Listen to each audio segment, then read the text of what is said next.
È un peccato, lo dico perché da coordinatore regionale che ha lasciato ampio spazio ai propri coordinatori provinciali. Hanno lavorato bene i provinciali, l'hanno provate tutti, in qualsiasi posto, per riuscire a correre assieme. In tanti posti non è stato possibile. Io me ne è un rammarico che ho. Un rammarico, quello del numero 1 dei meloniani in Veneto, che ha il sapore di un messaggio preciso al segretario regionale della Lega, Alberto Stefani, oltre che a Forza Italia. Hai voglia a dire centrodestra compatto? Anche nelle presentazioni dei sempre meno candidati unitari alle comunali, i sorrisi sembrano più di circostanza. Non per colpa nostra, attacca De Carlo, commentando le parole di ieri del segretario regionale del Carroccio. Sopra i 15.000 su 23 comuni la Lega è riuscita a portare a casa 13 candidati sindaco, quindi una trattativa molto importante tenendo conto anche delle proporzioni tra i partiti politici della coalizione. Io sarei stato contento se quei 13 sindaci fossero stati sindaci anche della Lega, ma che esprimevano l'intera coalizione.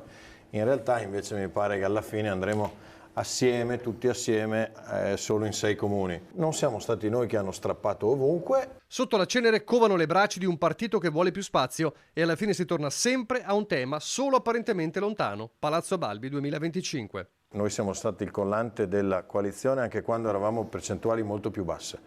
Oggi c'è una Forza Italia che sgomita per reclamare più spazio, doverosamente e giustamente peraltro. C'è una Lega che forse non si rassegna a un po' di cambio dei tempi, sicuramente i voti delle politiche hanno influito su questo atteggiamento e qualcuno dice che abbia influito anche il fatto che Fratelli d'Italia possa dire, reclamare o pensare di poter avere una classe dirigente per affrontare anche le prossime sfide regionali. Se si pensa che un'alleanza funzioni sempre che qualcuno ti porta i voti con le orecchie mentre gli altri svuotano il secchio, io credo che non sia così. Tutto è chiaro, passerà per le europee e per l'autonomia. Il 29 aprile è il voto del DDL Calderoli alla Camera, data cruciale per la Lega perché consentirebbe il via libera definitivo prima delle urne con, spera il Carroccio, un effetto onda sugli elettori.